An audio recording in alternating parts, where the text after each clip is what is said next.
자, 오늘 우리에게 주신 하나님의 말씀은 시편 84편 10절에서부터 12절 말씀입니다.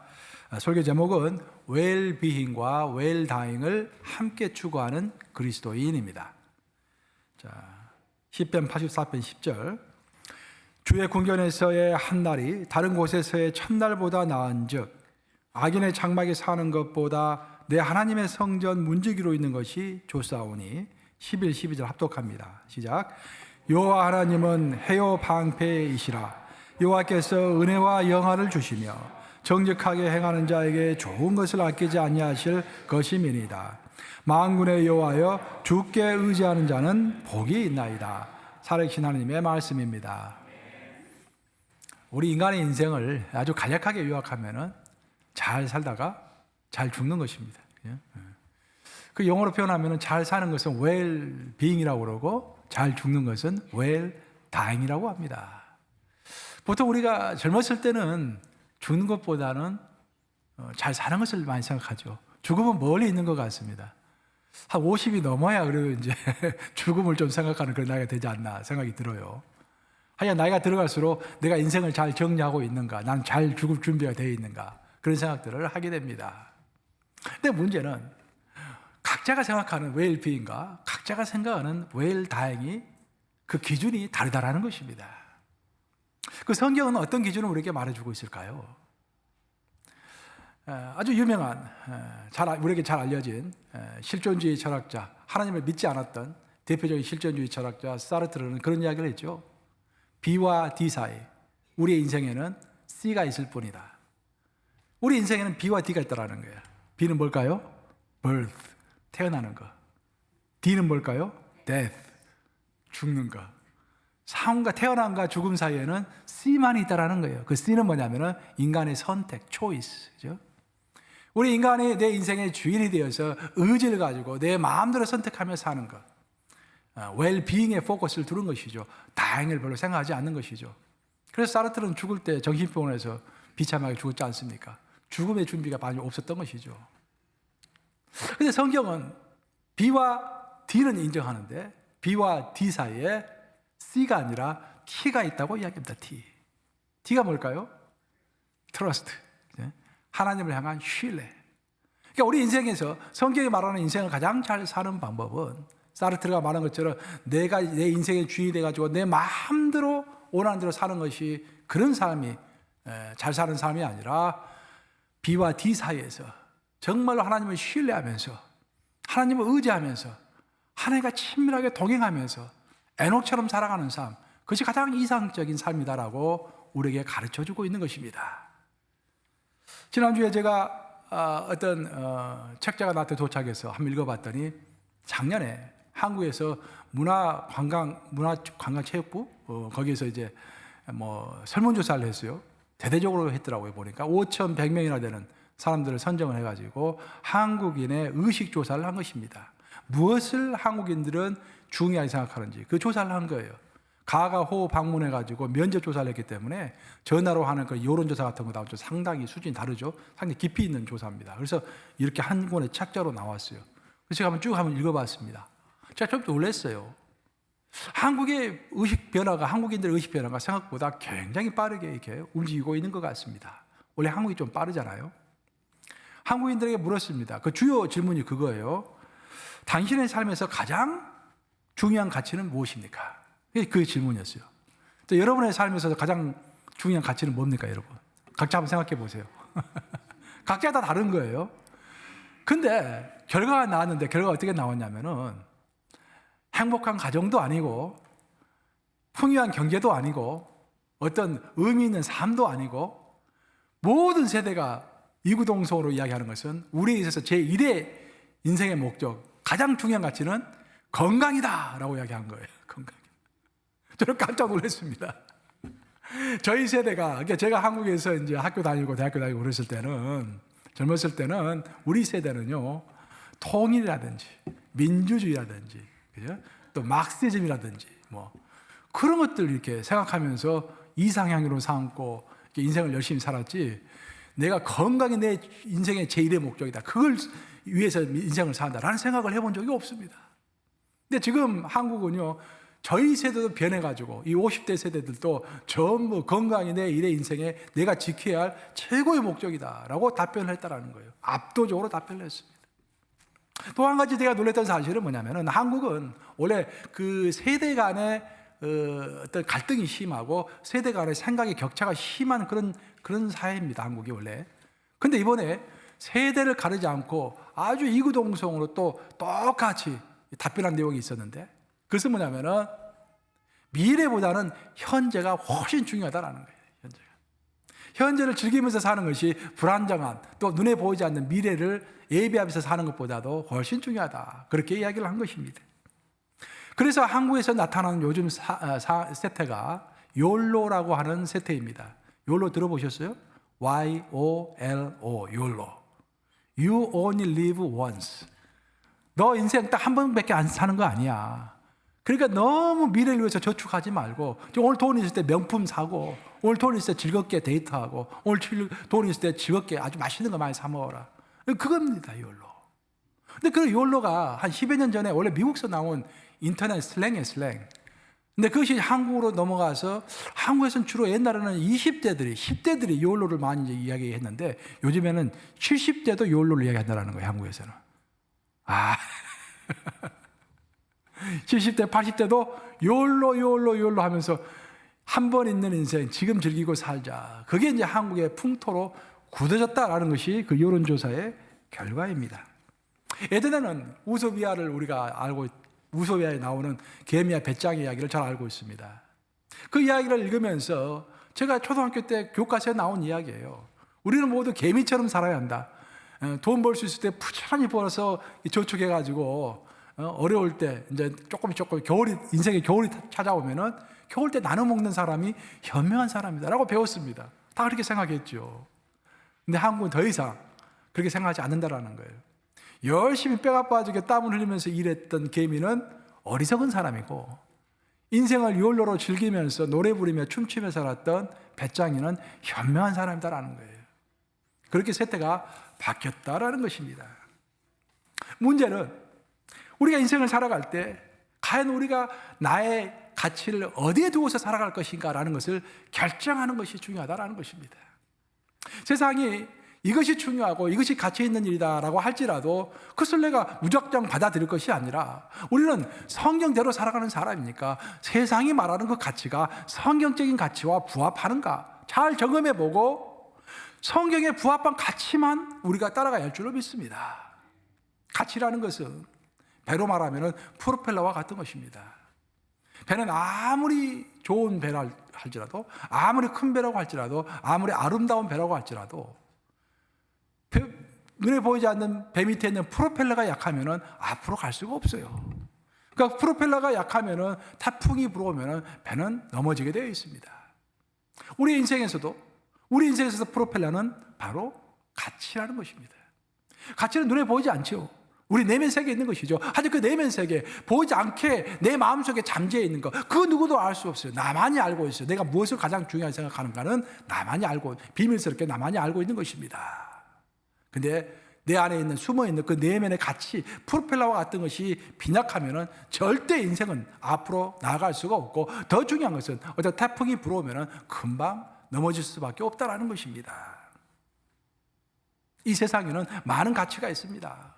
오늘 제가 샤르트를 이야기했지만 샤르트뿐만 아니라 얼마나 많은 철학자와 정치학자와 경제학자들, 또 얼마나 현인들이 이것저것 많은 말을 하고 있지 않습니까? 근데 그 많은 가치 중에서 분명히 어떤 것은 다른 가치보다 훨씬 중요한 것입니다. 진짜 중요한 것은 딱 한 가지입니다. 그래서 우리는 어떤 것이 진짜 가치이고 어떤 것이 중요한 가치인가를 분별하면서 살아가야 하기 때문에 이 세상이 만만치가 않는 것입니다. 그리고 오늘 우리가 이렇게 모여서 하나님의 말씀을 듣는 이유도 무엇이 진짜로 중요한 가치인가, 그것을 이해하고 알기 위해서 이렇게 함께 모여가지고 하나님의 말씀에 경청하는 것 아니겠습니까? 이 현 시대 21세기 2023년은 이렇게 돌아가고 있는데, 2023년에 사는 사람들은 이것이 중요하다 각자가 이야기하고 있는데, 진짜 그 중에서 진짜 알맹이는 무엇인가, 그것을 우리는 분별하고 싶은 것입니다. 근데 문제는 우리의 이런 문제를 사탄이 너무도 잘 알고 있다는 것입니다. 그 사탄은 우리의 마음을 혼란스럽게 해요. 우리의 마음을 유혹합니다. 우리가 따르지 말아야 할 가치를 따를 수 있도록, 또 따르도록 우리를 푸시하고 우리를 속이고 우리를 유혹하는 것입니다. 그래서 예수님은 한 번은 많은 사람들을 모아놓고 또 그때도 비유로 말씀하셨어요. 제가 지난주 비유 말씀하셨죠, 예수님이. 이번에도 예수님께서 비유로 말씀하십니다. 이런 말씀하셨어요. 우리 한번 같이 마태복음 13장 24, 25절 읽어보겠습니다. 시작. 예수께서 그들 앞에 또 비유를 들어 이르시되 천국은 좋은 씨를 제밭에 뿌린 사람과 같으니 사람들이 잘 때에 그 원수가 와서 곡식 가운데 가라지를 덧뿌리고 갔더니. 여기서 원수라는 것은 사탄 마귀를 이야기합니다. 사탄이 사람들이 다 잠들었는 사이에, 잠들었다라는 것은 이제 영적으로 이제 잠들었다 그 말이죠. 그 사이에 와가지고 곡식들 사이에, 곡식이라는 것은 우리 믿는 자들이죠. 믿는 자들 사이에 가라지를 뿌리고 갔다라는 거예요. 가짜죠, 가라지는. 가짜를 뿌리고 갔다라는 것입니다. 이게 이제 문제가 된 거예요. 그러면서 예수님은 천국은 어떤 것인가? 천국을 소유한 사람들은 어떻게 살아야 할 것인가? 그것을 담담하게 설명하시는 것입니다. 그러면은 곡식 사이에 가라지를 뿌렸다라는 것을 우리가 어떻게 이해할 수 있을까? 이런 이야기가 있어요. 어떤 마을에 어떤 부자가 있었어요. 굉장히 부자입니다. 그 사람의 취미는, 하비는 골동품을 수집하는 거였어요. 그래서 많은 골동품을 수집해서 이제 집에 갖고 있었는데, 이 사람이 한 번은 이제 유럽에 여행을 가게 되었습니다. 장기 여행을 가게 된 거예요. 6개월. 이게 부자니까 한 번 가도 6개월씩 가는 거예요, 이제. 근데 여행을 즐겁게 준비하고 있는데 마음 한구석에서는 걱정이 됩니다. 아니, 내가 6개월 동안 집을 비우면은 혹시 도둑이 들어와가지고 이 골동품을 가져가지 않을까? 이 걱정이 되는 거예요. 그래서 최신 도난 방지기를 이렇게 설치를 했습니다. 그래도 안심이 안 돼. 그래서 사나운 개도 하나 구입해가지고 가정부와 함께 있게 했습니다. 그래도 찜찜한 거예요. 그래서 계속 생각해 봅니다. 어떻게 하면 내가 이 골동품을 지킬 수 있을까? 그러다가 마침 좋은 생각이 하나 들었습니다. 그래서 그는 마을에 있는 그 시내로 가가지고 화방으로 갑니다. 이게 그림을 파는 화방에 가서 싸구려 그림을 막 많이 구입한 거예요. 한 20, 30개 구입해가지고 집에 가져온 다음에 그 싸구려 그림 밑에다가 가짜 가격표를 붙이기 시작했습니다. 이것은 10만 불짜리, 이것은 30만 불, 이것은 100만 불짜리, 200만 불짜리 어마어마한 금액을 막 붙여놓은 거예요. 그러난 다음에 그것을 자기가 진짜로 아끼는 골동품들 그 사이사이다 다 꽂아놓은 것입니다. 그러나서 안심하고서 여행을 갔어요. 6개월 후에 돌아왔더니 아니나 다를까 도둑이 든 거예요, 집에. 저기 들어가지고 물건을 가져간 것입니다. 그 사람이 깜짝 놀래가지고 드디어 꼭 왔구나, 도둑이 왔구나. 어떤 물건을 가져갔나 하고 곰곰이 살펴봤더니 놀랍게도 도둑은 가짜 가격표가 붙어있는 싸구려 그림만 싹 가져간 거예요. 그러니까 진짜 골동품은 손도 안 댄 거예요. 도둑이 속은 것이죠. 도둑이 들어와가지고 가짜 가격표를 보고 이것은 가짜인데도 불구하고 진짜로 알고서 그 가격표가 진짜 가격표인지 알고 그것을 가져간 것입니다. 바로 이것이 예수님께서 말씀하신 곡식 사이에 살며시 가라지를 뿌리는 것입니다. 사탄이 가라지를 뿌렸다고 그랬습니다. 사탄이 우리 믿는 자들, 우리 곡식 사이에, 우리 사이에 가짜 가격표를 뿌려놓은 거예요, 이게. 진짜로 하나님이 봤을 때는 진짜 가짜 싸구려 그림인데 그 가격표에다가 10만 불을 딱 붙여놓은 것입니다. 너가 인기를 얻는 것 100만 불짜리야. 너가 기업을 열심히 잘 세우는 것 그거 500만 불짜리야. 너가 육체를 아름답게 가꾸는 것 그 1000만 불짜리야. 가격표를 붙여놓은 거예요. 그 사람들은 그 가짜 가격표를 보고 다 몰려드는 것입니다. 예수님은 그거 지적하시는 거예요. 이 마지막 시대에 그것을 가짜 가격표를 분별할 수 없는 사람은 천국에 들어갈 수 없느니라 라고 말씀하시면서 천국을 설명하면서 그 가짜 가격표인 가라지를 말씀하셨다라는 것입니다. 더 놀라운 것은 예수님이 계속해서 설명하시는데 이렇게 또 설명하십니다. 28절과 29절 보겠습니다. 마태복음 13장 28절과 29절 함께 읽습니다. 시작. 주인이 이르되 원수가 이렇게 하였구나. 종들이 말하되 그러면 우리가 가서 이것을 뽑기를 원하시나이까? 주인이 이르되 가만두라. 가라지를 뽑다가 곡식까지 뽑을까 염려하노라. 이거 굉장히 중요한 말씀입니다.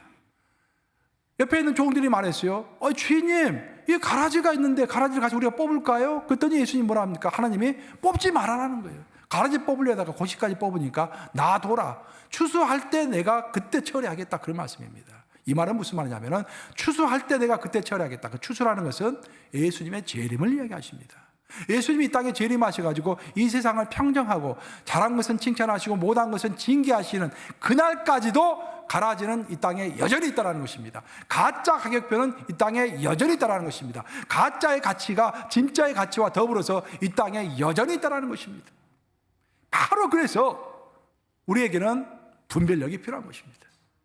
진짜로 중요한 것이 무엇이고 가짜 가격표가 붙어있는 것이 무엇인지를 잘 분별해서 마지막 때가 될수록, 이 혼란스러운 시대가 될수록, 인기 영합주의의 시대가 될수록, 많은 사람들이 선동을 할수록 우리가 잘 분별해서 가짜 가격표가 붙어있는 것들은 물리치고 진짜 하나님이 인정하시는 진짜 골동품, 진짜 중요한 것, 그것에 우리 인생을 투자해야 할 줄로 믿습니다. 그렇지 않으면 우리가 인생을 속아서 가짜를 위해서 목숨을 걸고 가짜를 위해서 양심을 팔잖아요. 우리가 양심을 팔고 가짜를 위해서 내 몸이 망가지면서도 기쁘다고 그렇게 생각하잖아요. 내 몸이 망가지다도 이것을 얻고 싶다라는 생각을 하잖아요. 내가, 어떤 사람들은 내가 죽더라도 그것 한번 해보고 죽었으면 좋겠다, 그런 말까지 하잖아요. 그렇죠? 성경은 절대로 가짜에 속지 말라고 이야기하면서 진짜가 무엇인지를 명확하게 가르쳐 줍니다. 성경은 한마디로 요약하면은 영원한 것이 가장 가치가 있다고 이야기합니다. 한번 따라서 해볼까요? 영원한 것이 가치가 있다. 그것이 성경적인 가치인 거예요. 제가 1절에도 몇 번 이야기 드렸지만 성경에서 말하는 영원한 것이라는 것은 세 가지입니다. 하나님의 말씀이 영원한 거예요. 하나님이 영원한 거예요. 인간의 영혼이 영원한 것입니다. 인간은 죽어도 육체는 땅에 묻히지만 영혼은 하늘로 가는 것입니다. 영혼이 거하는 것입니다. 그 나중에 예수님이 재림하실 때 우리의 땅에 묻혀있는 육체와 하늘에 있는 우리의 영혼이 결합돼서 부활의 몸을 입게 되는 것이죠. 그래서 우리는 이 세 가지가 가장 중요한 것을 잊지 말아야 합니다. 하나님이 영원한 거예요. 하나님의 말씀이 영원한 것입니다. 인간의 영혼이 영원한 것입니다. 하나님이 중요하기 때문에 우리가 기도하는 것입니다. 하나님과 소통하기 위해서 하나님의 말씀이 중요하기 때문에 말씀을 생명처럼 소중하게 여기는 것입니다. 인간의 영혼이 중요하기 때문에 우리가 가서 전도하고 선교하고 구제하는 것입니다. 그런데 세상 사람들은 그것에 별로 관심이 없어요. 세상 사람들은 보디빌드에 많은 관심이 있습니다. 몸을 가꾸는 것, 그렇죠? 그 자기의 취미생활 하는 것, 이것저것 모으고 취미생활 하는 것. 근데 여러분 생각해 보세요. 여러분들이 아무리 멋있는 몸을 잘 갖췄다 할지라도 하나님의 심판 앞에 서가지고 하나님 제 몸 좀 보세요, 이렇게 잘 갖고 오세요, 자랑할래요 여러분? 자랑할 수 있겠어요? 주님 이렇게 멋있는 도자기를 이렇게 많이 내가 수집했어요, 이거 보세요, 그렇게 하겠어요 여러분? 절대 못합니다. 예수님은 무엇이 웰빙인지, 무엇이 웰다잉인지, 어떻게 사는 것이 좋은 삶이고 어떻게 죽는 것이 정말 잘 죽는 것인지를 설명하기 위해서 그 유명한, 정말 우리가 잘 새겨들어야 할 부자와 거지 나사로의 이야기를 우리에게 들려주신 것입니다.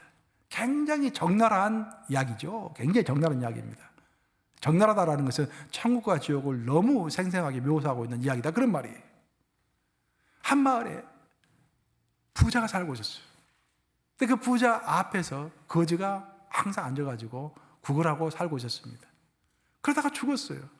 근데 죽어보니까 딱 바뀐 거예요. 거지 나사로는 천국에 가 있습니다. 근데 부자는 지옥에 가 있는 거예요. 지옥에 간 부자가 너무 힘이 들었습니다. 그 활활 타오르는 지옥의 불덩어리 속에서 목이 말랐어요.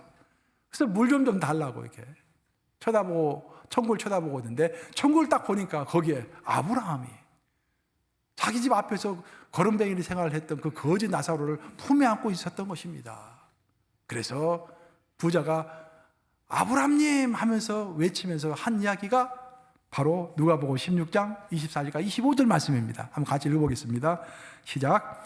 불러 이르되 아버지 아브라함이여 나를 긍휼히 여기사 나사로를 보내어 그 손가락 끝에 물을 찍어 내 혀를 서늘하게 하소서. 내가 이 불꽃 가운데서 괴로워하나이다. 아브라함이 이르되 예, 너는 살았을 때에 좋은 것을 받았고 나사로는 고난을 받았으니 이것을 기억하라. 이제 그는 여기서 위로를 받고 너는 괴로움을 받느니라. 여기서 두 가지가 크게 우리에게 다가옵니다. 첫째, 하나님이 이 말씀에서 예수님이 강조하시는 것은 두 단어입니다. 살았을 때라는 말과 여기서라는 단어입니다. 이거 잘 구별하셔야 돼요. 살았을 때라는 것은 우리가 이 땅에서 살 때를 이야기하는 것입니다. 육신을 입고 이 땅에서 살 때. 하지만 여기서의 때가 있다는 거예요. 여기서는 우리가 죽어서 우리 영혼이 하늘로 가는 그 때를 이야기합니다. 하나님은 예수님은 벌써 때를 두 개로 바꾸고 있습니다. 두 개로 나누고 있습니다. 그러면서 두 번째로 중요한 것은 뭐냐면은 우리가 이 땅에서 살았을 때의 위치와 하늘에서 하늘로 갔을 때 위치가 뒤바뀔 수 있다는 거예요. 뒤바뀔 수 있다. 여기서는 내가 웰빙의 삶을 살았다고 자부하고 많은 사람들이 저 사람 출세했다, 저 사람 너무 행복한 것 같아, 큰 지위를 차지하고 몸도 건강하고 자식들도 잘 날리고 뭐 안 되는 것이 없는 것 같아. 인기도 있고 얼굴도 잘생기고 너무너무 좋은 것 같아. 근데 옆에 있는 사람은 완전히 찌그러져 가지고 별 볼 일 없는 것 같아. 누구도 눈길 하나 주지 않아. 좀 더 심하게 말하면 거짓 나사로와 같은 인생을 사는 것 같아.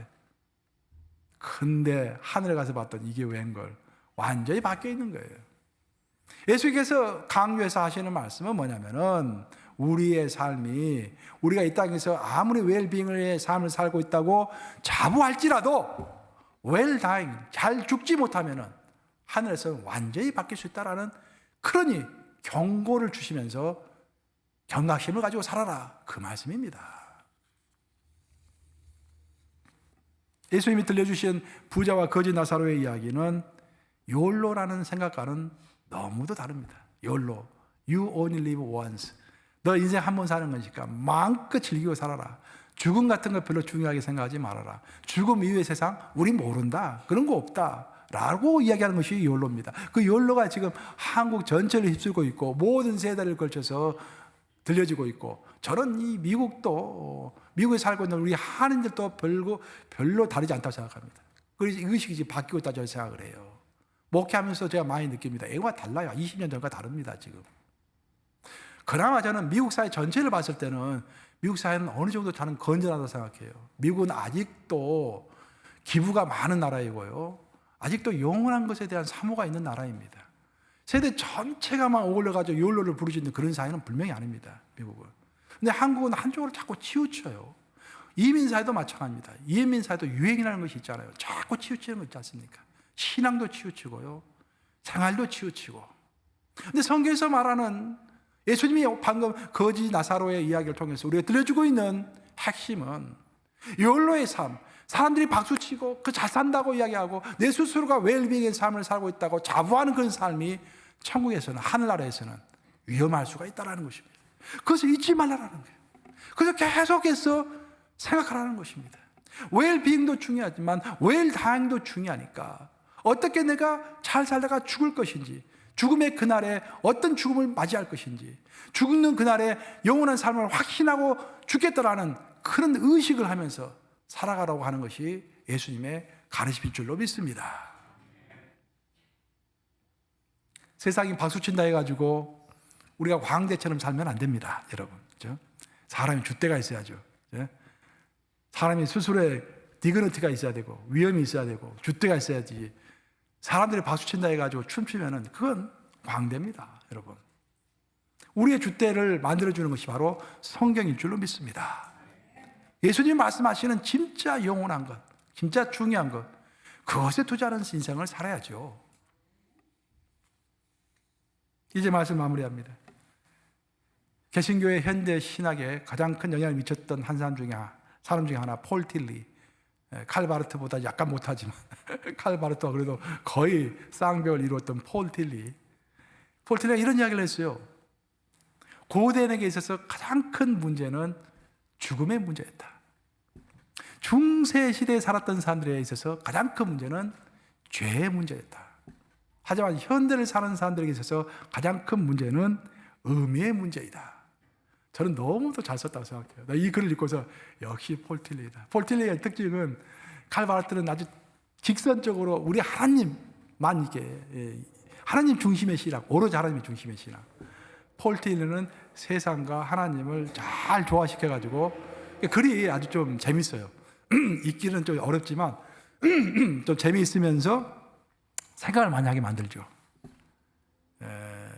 칼바르트는 강하게 밀고 들어오는, 우리에게 강하게 밀고 들어오는 신앙을 팍 심어주는 반면에 폴틸레이는 우리에게 생각을 많이 하게 만듭니다. 근데 아무리 생각해도 글을 너무 잘 썼어. 고대인에게 있어서 제일 문제는 죽음의 문제. 왜? 그 생존의 문제가 컸잖아요. 고대 시대에는 자연을 다스리는 법도 몰랐고 식량도 부족했고 질병도 많았고, 그러니까 죽지 않은 것이 가장 큰 문제였어요. 서바이벌 하는 것이 가장 큰 문제였습니다. 중세 시대로 오면서, 중세 시대는 신앙의 시대죠. 그런데 아주 큰 성당이라든지 큰 교회 건물은 다 중세 시대 때 지어진 것들입니다. 신앙의 사람들이었어요. 그들에게 있어서 제일 큰 문제는 죄의 문제를 해결하는 것이었습니다. 우리 개신교의 창시자인 마틴 루터도 그 죄의 문제 때문에 평생을 고민하다가 로마서를 읽어봤더니 와, 구원은 오직 믿음으로 되는 것이다 라는 것을 발견했다는 거 아닙니까? 그래서 그것 붙잡아서 오직 믿음, 오직 성경, 그렇죠? 오직 예수, 그걸로 종교개혁을 시작한 거 아니겠습니까? 근데 현대로 오면은 문제가 달라진다라는 것입니다. 현대는 풍요의 시대입니다. 선택의 여지가 많은 시대예요. 이 현대 시대의 가장 큰 문제는 이 많고 많은 것 중에서, 많고 많은 선택지 중에서 내가 무엇을 선택해야 할 것인지, 어떤 것이 가장 의미 있는 것인지 그것을 분별하는 것이 가장 큰 문제가 되었다라는 폴틸레이의 고백입니다. 저는 맞다고 생각합니다. 어떤 삶이 가장 좋은 삶일까요, 여러분? 현대를 사는 우리, 의미의 문제가 가장 큰 문제라고 했는데 어떤 삶이 우리에게 가장 중요한 의미를 주는, 진짜 우리가 추구해야 할 삶일까요? 물론 오늘 설교를 통해서 내가 여러 가지로 설명했지만 마지막으로 오늘 본문 말씀을 통해서 제가 성경이 말하는 가장 좋은 삶, 가장 의미 있는 삶을 설명해 보고자 합니다. 시편 84편 10절 한번 같이 읽겠습니다. 시작. 주의 궁전에서의 한 날이 다른 곳에서의 첫날보다 나은 즉 악인의 장막에 사는 것보다 내 하나님의 성전 문지기로 있는 것이 좋사오니.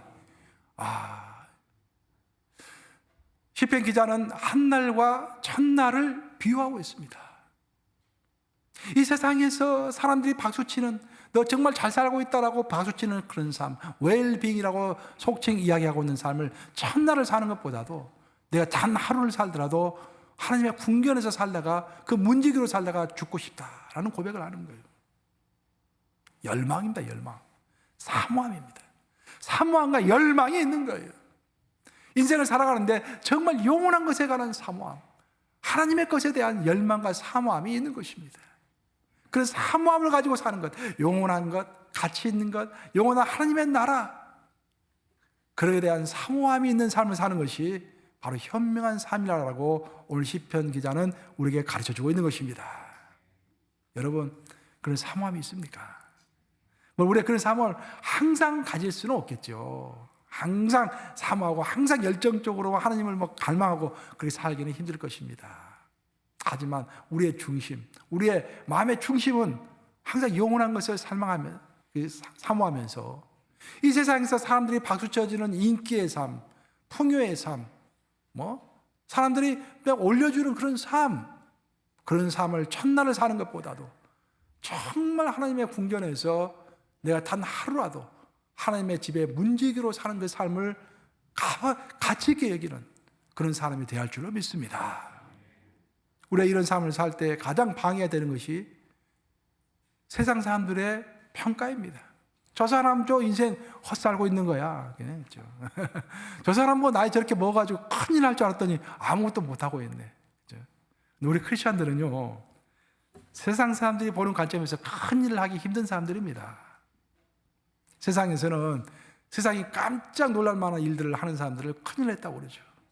근데 성경 뭐라고 합니까? 내가 놀랄 일을 추구하지 아니합니다라고 시편 기자가 고백했잖아요. 하나님 앞에서.